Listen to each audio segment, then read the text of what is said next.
حوالدار نے جب گھنٹی سیٹی بجائی تو ہمیشہ کی طرح گھنٹی کی آواز سن کر تمام قیدی اپنے اپنے کوارٹروں سے نکل کر بھاگتے ہوئے باہر لائن میں لگ گئے اور کھانا لینے کے لیے اپنی باری کا بےتابی سے انتظار کرنے لگے۔ جیل میں ہمیشہ سے لگے بندے مینیو کے تحت صرف 3 وقت کھانا ملتا تھا، اور وہ بھی پتلی دال اور پتلی چپاتی سے زیادہ کچھ نہیں ہوتا تھا۔ اس بد ذائقہ کھانے کو کھا کر سارا دن پہاڑ توڑ مشقت کرنی پڑتی تھی۔ اب تو اس سزا بھری زندگی کی ہر قیدی کو عادت ہو گئی تھی۔ جیل کی زندگی میں کل تفریح ہر آنے والے نئے قیدی کی کہانی سننا تھا۔ ہر آنے والے مجرم کے پاس جرم کی ایک انوکھی داستان ہوتی تھی جسے سننے کے لیے ہر پرانا قیدی بے چین ہوتا تھا۔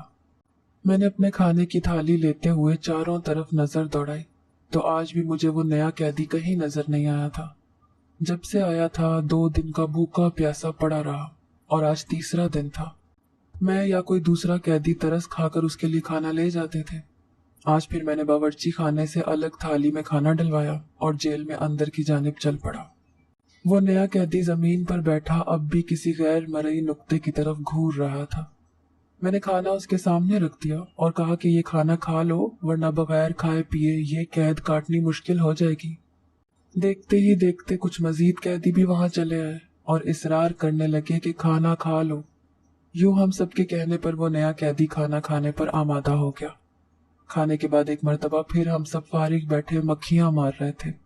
ہم میں سے ایک آدمی نے آگے بڑھ کر اپنے نئے ساتھی کی منت سماجت شروع کر دی۔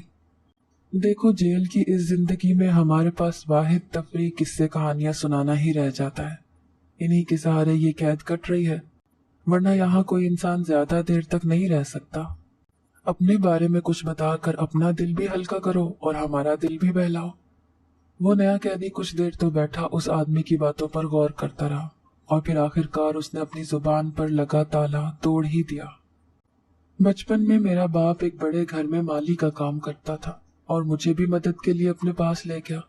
کیونکہ میں چھوٹا بچہ تھا اسی لیے میں گھر کے اندر بھی چلا جاتا اور مالکن مجھے پکڑ کر کچن میں اپنی ملازمہ کے پاس کھڑا کر دیتی کہ اسے بھی کام سکھاؤ۔ آہستہ آہستہ میں گھر کے دیگر کام بھی سیکھنے لگا اور یوں باپ کے بوڑھا ہونے کے بعد میں اسی گھر کا کل وقتی ملازم بن گیا۔ میں نے باپ کو گاؤں واپس بھیج دیا اور ہر ماہ تنخواہ انہیں گھر بیٹھے مل جاتی۔ میں بھی کبھی کبھی گاؤں جاتا اور جلد ہی واپس آ جاتا۔ ایک مرتبہ گاؤں گیا تو اماں نے مجھے بتایا کہ انہوں نے میرے لیے لڑکی دیکھ رکھی ہے، اب وہ میری شادی کرنا چاہتی ہیں۔ میں تو ہمیشہ سے ماں باپ کا وفادار تھا، اسی لیے بنا کچھ کہے اماں ابا کی پسند سے شادی کر لی اور شہر واپس آ گیا۔ شہر میں میرے بزرگ مالکان اب نہیں رہے تھے، صرف ان کا بیٹا، اس کی فیشنیبل سی بیوی اور ایک بیٹی اتنے بڑے گھر میں رہتے تھے۔ میرا مالک اچھا رحم دل انسان تھا اور ہر کسی کی دل کھول کر مدد کرتا، جبکہ مالکہ انتہا کی کنجوس اور سنگ دل عورت تھی۔ وہ کسی ملازم پر بھی کم ہی رحم کھاتی تھی اور ہر وقت اپنی زندگی میں گم رہتی۔ میرے مالک اور مالکن کے آپس میں بھی تعلقات کچھ زیادہ خوشگوار نہ تھے۔ دونوں کے درمیان ہر رات جھگڑا ہوتا جس کی آوازیں باہر ملازمین کے کمروں تک آتی، مگر جھگڑے کی اصل وجہ کبھی بھی کوئی نہیں جان سکا تھا۔ ایک مرتبہ میں چھٹی لے کر گاؤں گیا ہوا تھا اور جب لوٹا تو پتا چلا کہ مالک کی موت ہو گئی ہے اور اب ان کا سارا کچھ ان کی بیوی اور بیٹی کے نام ہے۔ صاحب کی ایک ہی بیٹی تھی جو انتہا کی لاڈلی، ضدی اور نک چڑی لڑکی تھی۔ وہ عادات میں بالکل اپنی ماں پر گئی تھی۔ اب دفتری معاملات دونوں ماں بیٹی نے سنبھالنے لگے تھے۔ میں نے نوٹ کیا تھا جب سے صاحب کی موت ہوئی تھی گھر میں طرح طرح کے مردوں کا آنا جانا بڑھ گیا تھا اور ہر رات دیر تک تقریبات چلنے لگی تھی۔ جو کچھ میں نے اپنی ساری زندگی میں اس گھر کی 4 دیواری میں نہیں دیکھا تھا وہ ان چند مہینوں میں دیکھ لیا تھا، مگر پھر بھی مجھ سمیت تمام ملازمین خاموش رہنے پر مجبور تھے۔ میں چونکہ گھر کا سب سے پرانا ملازم تھا اسی لیے میری رسائی گھر کے اندرونی تمام حصوں تک بھی تھی۔ ایک رات میں باورچی خانے میں کھڑا کچھ کام کر رہا تھا کہ وہیں مالکن بھی چلی آئی۔ رات کے اس پہر اسے عجیب سے روپ میں دیکھ کر میں تو حیران رہ گیا اور اس وقت مالکن کے آنے کا مقصد سمجھنے کی کوشش کرنے لگا۔ مالکن میرے پاس بیٹھ گئی اور اس نے مجھے چائے بنانے کا حکم دیا، جو کہ میں نے جلدی جلدی کانپتے ہاتھوں کے ساتھ بنا کر اسے پیش کی۔ چائے دے کر میں جانے ہی لگا تھا کہ مالکن نے مجھے روک دیا کہ اسے مجھ سے ضروری بات کرنی ہے۔ मैं हैरत के समंदर में गर्क वहीं खड़ा उसकी बात मुकम्मल होने का इंतजार करने लगा। मालिकन ने मुझसे कहा कि मैं और मेरी बेटी बिल्कुल अकेले हो गए हैं, मेरी बेटी से शादी कर लो। मालिकन की बात सुनकर मेरे औसान खता हो गए। उसने मजीद कहा कि उससे और उसकी बेटी को सहारा चाहिए जो मुझसे बेहतर कोई नहीं दे सकता, क्योंकि मैं इस घर का वफादार मुलाजिम हूँ। एक लम्हे के लिए मैंने मालिकन की बातों पर गौर किया कि जो कभी मुलाजिमीन को जूती के बराबर भी नहीं समझती थी और आज अपनी बेटी उसके साथ ब्याह रही थी। हालांकि मैं पहले से शादीशुदा था, लेकिन मालिकन की बेटी की खूबसूरती ने मेरी आंखों पर पट्टी बांधकर मुझे इस तरह से मुतासिर किया कि मैंने फौरन हाँ बोल दी और इस शादी के लिए राजी हो गया। मालिकन ने मुझे कहा कि सुबह हमारा निकाह हो जाएगा, इसीलिए मुझे अब आराम करने चलना चाहिए क्योंकि कल के दिन बहुत काम है। मैं अपने क्वार्टर में वापस आ गया और सारी रात ये सोचते हुए गुजार दी कि क्या मैं कोई ख्वाब तो नहीं देख रहा, या अगर सहारा ही चाहिए था तो मालिकन खुद भी तो शादी कर सकती थी, मगर क्या पता उसे अपनी बेटी को किसी महफूज हाथ में देने की ज्यादा फिक्र हो। यूं ही रात मैंने खुद से सवाल जवाब करते हुए काट दी। सुबह मालिकन ने मुझे अपने कमरे में बुलाया और कहा कि घर के बाकी मुलाजिमीन को कानो कान इस निकाह की खबर ना हो, वरना फिर बहुत बातें होंगी। मैंने मालिकन को यकीन दिलाया कि वो बेफिक्र रहे। मौलवी साहब को वहीं खुफिया कमरे में बुला लिया गया जहां मेरा निकाह होना था। वहां 2 गवाहान पहले से मौजूद थे, जिनकी मौजूदगी में मेरा निकाह मेरे मालिक की बेटी से हो गया। निकाह के बाद मैं अपनी खूबसूरत बीवी से अब तक नहीं मिला था, क्योंकि मालिकन का कहना था कि वो मुझे रात में ही उससे मिलवाएंगी। रात को जब मैं मालिकन के कमरे में गया तो वो अकेली बैठी हुई थी। मुझे अपनी बीवी कहीं नजर न आई और मैंने मालिकन से बराह रास्त अपनी बीवी के बारे में पूछा तो वो ये कहकर सुकून से बैठी रही कि वो अभी आती ही है। थोड़ी ही देर गुजरी थी कि तभी वहां स्याह रंगत की भद्दे से नकूश की मालिक एक औरत वहां चली आई और मालिकन ने उसकी तरफ इशारा करके कहा कि लो आ गई तुम्हारी बीवी। उस औरत को देखकर मैं अपनी जगह से यूं उछला जैसे मुझे किसी ने करंट लगा दिया हो। मैंने मालिकन से कहा कि ये आपकी बेटी तो नहीं, आपने तो मुझे अपनी बेटी से निकाह का कहा था। सामने खड़ी औरत तो मेरी उस बीवी से भी ज्यादा बदसूरत निकली जिसे आज तक मैंने कभी दिल से नहीं अपनाया था कि वो मेरी माँ की पसंद से ब्याह कराई थी। मालिकन मेरा सवाल सुनकर अजीब बेढंगे अंदाज में जोर जोर से हंसने लगी और हंसते हुए उसने मुझसे कहा कि तुम क्या समझ बैठे थे, मैं अपनी कमसिन बेटी की शादी उसकी बाप की उम्र के मर्द से करवा दूंगी। तुम्हारा दिमाग खराब हो गया है, यही तुम्हारी बीवी है। मैंने कहा तो फिर तुमने मुझसे अपनी बेटी से शादी करने का क्यों कहा था। मालिकन ने मुझे जो जवाब दिया उससे सुनकर तो मेरे 14 तबक रोशन हो गए। वो कहने लगी कि इस तरह मेरा मकसद तुम्हें शादी के लिए मनाना था और अब तो तुम इससे निकाह कर चुके हो। मैंने अब सामने खड़ी औरत को देखते हुए कहा कि ये निकाह धोखे से हुआ है, इसीलिए मैं तलाक दूंगा। तो कब से खामोश खड़ी औरत अब बोल पड़ी, तलाक देने से पहले इस हक महर को भी जहन में रखना जो तुमने निकाह के वक्त कबूल किया है। तो मुझे उस वक्त याद आया कि खूबसूरत लड़की से शादी की खुशी में निकाह के वक्त इतना ज्यादा हक महर मैंने खुशी से कबूल किया था। इतना हक महर तो मैं सारी जिंदगी भी लगाकर जमा नहीं कर सकता था। आखिर तुम दोनों औरतें मुझसे चाहती क्या हो। मैं अपना सर पकड़ के बैठ गया। मालिकन ने अब की बार मेरी तरफ देखते हुए एक कागज निकाल कर दिखाया और कहा कि मकसद भी पता चल जाएगा। फिलहाल मैं वो मुआहिदा तो देख लूं जो हमारे दरमियान तय पाया है। मैंने नासमझी से वो कागज थाम लिया और मेरे होश उड़ गए। ये पढ़कर के दोनों में से अगर किसी एक औरत को भी जानी नुकसान पहुंचा तो उसका जिम्मेदार मुझे ठहराया जाएगा, क्योंकि मैं उनका सबसे बड़ा दुश्मन हूँ। मालिकन ने मुझे मजीद बताया कि इस मुआहिदे की एक कॉपी वो अपने वकील को पहले ही भेज चुकी हैं, इसलिए बिला चूं चरा के मैं उनकी हर बात मान लूं। मैं बहुत बड़ी मुश्किल में गिरफ्तार हो चुका था और अब उनकी हर बात मानने पर मजबूर था और जानता था कि दोनों औरतें अब मुझे कठपुतली की तरह नचाएंगी। मैंने उन पागल औरतों से पूछा कि मुझे अब करना क्या होगा, मुझसे शादी क्यों की है। तो मालिकन कहने लगी कि इस बारे में कल बात होगी, बल्कि कल हम कहीं जाएंगे और वहीं देख लेना कि क्या मकसद हो सकता है। मैं परेशान सा अपने क्वार्टर में वापस आ गया। मैंने जितने खूबसूरत ख्वाब पिछली रात देखे हुए थे उतनी ही बुरी आज उनकी ताबीर सामने आई थी और अब अजीब अजीब ख्यालात से मेरा जहन थकने लगा था। सुबह सवेरे मालिकन ने दूसरे मुलाजिम के जरिए मुझे बुलवा भेजा और अपने साथ चलने का हुक्म दिया। हम बड़ी सी गाड़ी में बैठकर किसी अनजान मंजिल की तरफ जा रहे थे। हमारे साथ वही औरत भी थी जिससे अगले दिन मेरा निकाह हुआ था। मालिकन मुझे शहर से काफी दूर ले आई थी और अब यहाँ आकर मुझे खौफ भी महसूस हुआ कि अगर मेरे साथ यहाँ कुछ गलत हुआ तो मेरे घर वालों को कभी पता नहीं चल सकेगा। लेकिन ऐसा कुछ नहीं होने वाला था, क्योंकि उन औरतों का मकसद मुझे जिंदा रखना ही था। हम रेतीले टीलों से बने हुए किसी गैर आबाद जगह पर पहुंच चुके थे। यहाँ एक बड़ी सी मिट्टी के टेले में मालिकन, मैं और वो औरत चले आए, जहाँ अंदर का मंजर देखकर मेरी आंखें फटी की फटी रह गईं। अंदर सैकड़ों छोटे छोटे बच्चे गर्मी से नढाल होकर रोते बिलखते जमीन पर पड़े हुए थे और उनका कोई पुरसाने हाल नहीं था। मैंने उन औरतों से पूछा कि ये सब क्या है, तो वो कहने लगी कि यही हमारा मकसद है। वो सयाफाम औरत मुझसे कहने लगी कि अगर मैं इस काम में उनका साथ दूं तो वो मुझे भी दौलत से माला माल कर देंगी, और अगर मैंने इनकार किया तो वो कोई भी खाता खोलकर मुझे अंदर करवा देंगी और मेरे बीवी बच्चों को भी नहीं छोड़ेंगी। मुझे अब पता चला कि बाकायदा मंसूबा बंदी के तहत मुझे फंसाया गया और अब मैं इस दलदल में फंस चुका हूँ। यहाँ से आसानी से निकलना मुमकिन नहीं है। मालिकन ने मुझे मजीद बताया कि हमारे साथ पूरी एक टीम काम कर रही है। इन सब बच्चों के जिस्मानी आज़ा निकाल कर लाखों के दाम फरोख्त होते हैं और लाशें ठिकाने लगा दी जाती हैं। मेरा काम इस सारे निज़ाम पर नजर रखना और निगरानी करना है। अगर ये सब मैं खुशी से कर दूं तो वो मुझे मुंह मांगी कीमत देगी। मेरे पास उस वक्त दूसरा कोई ऑप्शन ना था, इसीलिए चुपचाप उस घिनौने फेल में शामिल हो गया।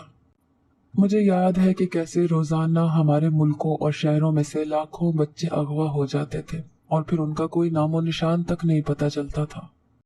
शुरू शुरू में ये काम करते हुए मेरा ज़मीर मुझे मलामत करता था, लेकिन दौलत की रेल पेल ने मेरे ज़मीर की आवाज़ को कहीं दूर, बहुत दूर दबा दिया था और मैं मुकम्मल तौर पर इस दलदल में धंस गया था। मैंने उस स्याफाम औरत के साथ शौहर की हैसियत से कई मुल्कों के सफ़र किए।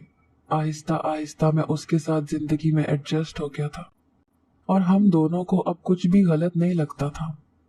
इस दौरान मैं अपने बीवी बच्चों को भी गांव से शहर ले आया और अपने बच्चों का अच्छे तालीमी इदारों में दाखिला करवाया। हमारे पास एक टीम खास तौर पर बच्चे अगवा करके लाने वाली थी।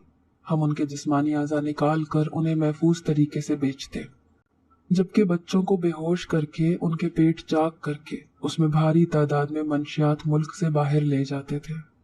मैं अपनी इस नई जिंदगी को मुकम्मल तरह से कबूल कर चुका था और पैसे की चमक दमक अब मुझे किसी किस्म का गुनाह का एहसास ना होने देती। एक दिन मेरी स्याहफाम बीवी ने मुझे कहा कि मेहनत सारी हम करते हैं और उस मेहनत का सिर्फ 10वां हिस्सा हमें मिलता है, जबकि बाकी का 90% हिस्सा उसकी दोस्त, जो कभी मेरी मालकन थी, अकेले खा जाती है। क्या ही अच्छा हो अगर किसी तरह हम दोनों अपना काम अलग से शुरू करें। मुझे उसकी बात मुनासिब लगी और मशवरा भी माकूल लगा। मैं अब इस खेल का माहिर खिलाड़ी बन चुका था। मैंने कुछ भरोसे वाले लोग ढूंढे और काफी छानबीन के बाद उन्हें बच्चे उठाने पर लगा दिया और उन बच्चों को रखने के लिए दूसरे शहर में अलग बंदोबस्त किया, जिसका मालिकन को कानो कान इल्म नहीं था। यूं आहिस्ता आहिस्ता हम अपने धंधे से भी कमाने लगे। एक मर्तबा जब मालिकन की जवान बेटी अपनी तालीम मुकम्मल करके मुल्क वापस आई, जिससे कभी मेरी शादी होनी थी और मुझे धोखा दिया गया था, उसकी वापसी पर मालिकन ने एक बड़ी तकरीब रखी और सबको उसमें मदऊ किया। मैं उसमें एक खास मुलाजिम की हैसियत से ही गया था, लेकिन मेरी निगाहें मालिकन की बेटी से हटने का नाम नहीं ले रही थी। वो थी ही इतनी खूबसूरत कि कोई भी उसके हुस्न का दीवाना हो जाता। मालिकन ने शायद मेरी आंखों में अपनी बेटी के लिए कुछ देख लिया था, तो उसी रात तकरीब के बाद मुझे फौरन अपने कमरे में बुलाया और उस दिन उसने जिस रात से पर्दा उठाया उसे सुनकर मेरे होश उड़ गए। मालिकन ने मुझे बताया कि वो इस घर में शादी होकर जब आई थी तो शौहर का कारोबार नुकसान में जाने लगा, तो मजबूरन उसे ही कुछ करना पड़ा। उसने यही काम शुरू कर दिया, मगर शौहर पसंद नहीं करता था और हमारे दरमियान इस बात को लेकर रोजाना लड़ाई होती। लेकिन मुझे और मेरी बेटी को आसाइशों भरी जिंदगी अजीज थी, इसीलिए मैंने ही एक दिन हिम्मत करके अपने शौहर को मनाया और उसके साथ घर से बाहर चली गई। मैं उसे लेकर एक ऐसी जगह गई जहां कोई इंसान नहीं रहता था। वहां सिर्फ 2 लोग मौजूद थे जिन्हें मैंने बुलाया था। اور یوں میں نے اپنے شوہر کو انہی لوگوں کے حوالے کر دیا۔ ان لوگوں نے میرے شوہر کی آگے کی زندگی اسے موت دے کر آسان کر دی۔ کیونکہ وہ سکون سے جینا نہیں چاہتا تھا، اسی لیے میں نے اسے سکون سے مار دیا۔ میں ایک بیوی کے منہ سے اپنے ہی شوہر کی موت کا قصہ سن کر حیران رہ گیا تھا۔ شاید یہ عورت مجھ پر اپنی طاقت کی دھاک بٹھانا چاہتی تھی اور اسی لیے یہ کہانی سنا کر مجھے خوفزدہ کر رہی تھی، جو کہ میں بالکل نہیں ہونے والا تھا۔ میں ویسے بھی اب ان تمام خطرات سے کھیلنے کا عادی ہو چکا تھا۔ میں نے ہمت نہیں ہاری تھی اور اب بھی مالکن کی بیٹی کو اپنی طرف مائل کرنے میں کامیاب ہونا چاہتا تھا۔ اس مقصد کے لیے میں نے جان توڑ محنت کی اور آخر کار وہ لڑکی پکے پھل کی طرح میری جھولی میں آ گری تھی۔ اب میں اس سے وہ تمام مقاصد حاصل کرنے والا تھا جن کی مجھے ضرورت تھی۔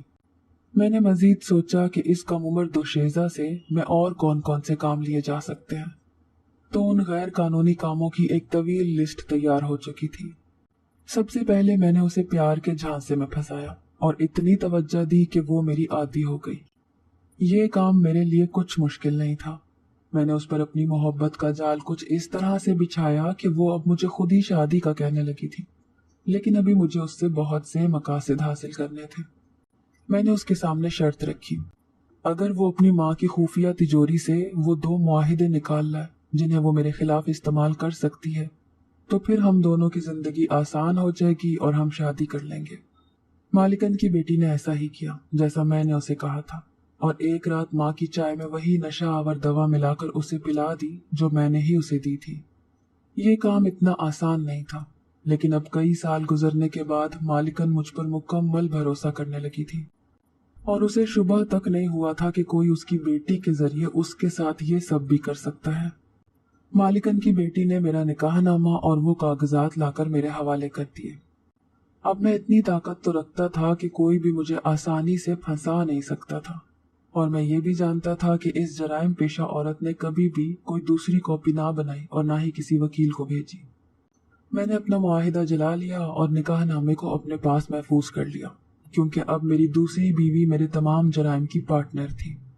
ہم سب کچھ مل کر ہی کرتے تھے، اسی لیے میں اب اسے چھوڑنے کی غلطی کبھی نہیں کرنے والا تھا۔ اس کے چند روز بعد جب مالکن کی بیٹی گھر سے کہیں جانے کے لیے نکلی تو اس کا روڈ ایکسیڈنٹ ہو گیا، جس سے وہ موقع پر ہی مر چکی تھی۔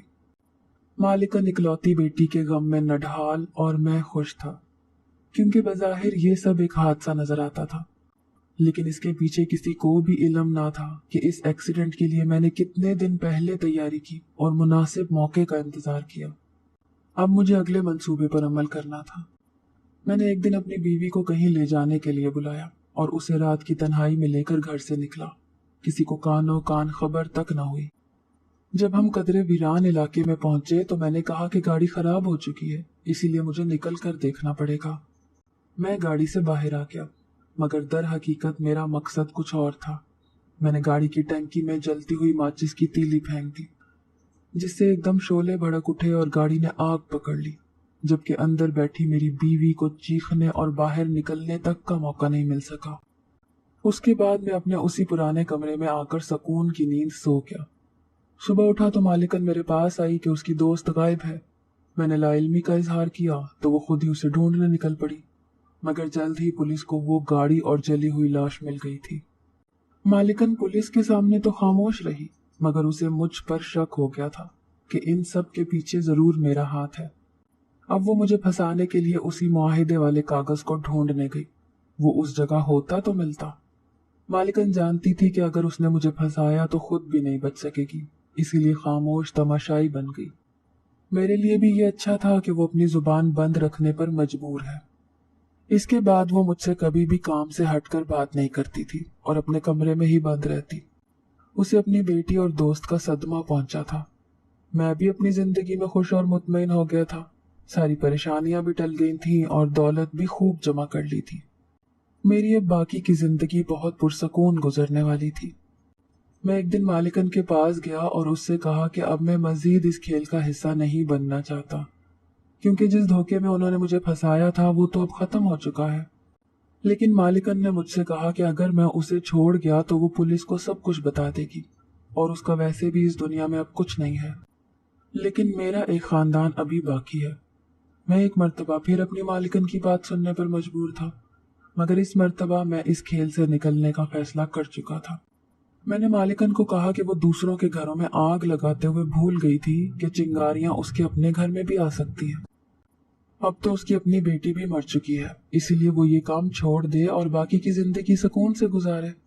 अब पुलिस का हम तक पहुंचना आसान हो रहा है, लेकिन मालिकन ने मेरी एक ना सुनी।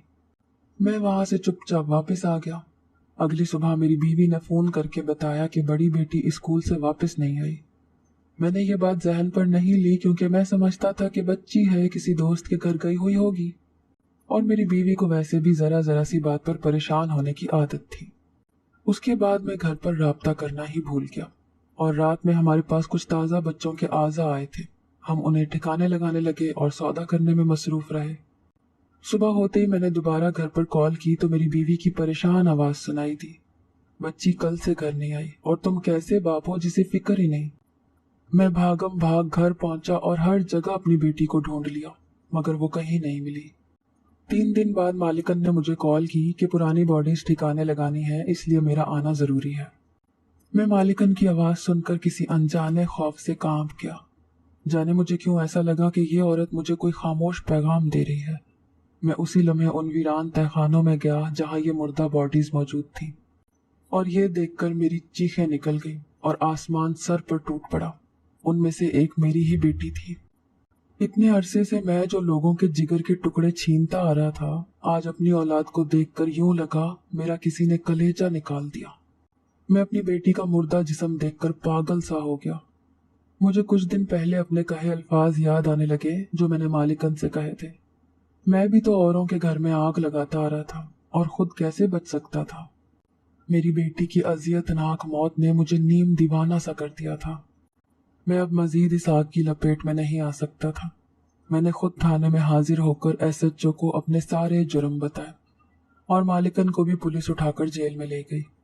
हम पर कई मासूम बच्चों की मौत का जुर्म साबित हो चुका है, और कोई भी अब हमें सजा से नहीं बचा सकता है।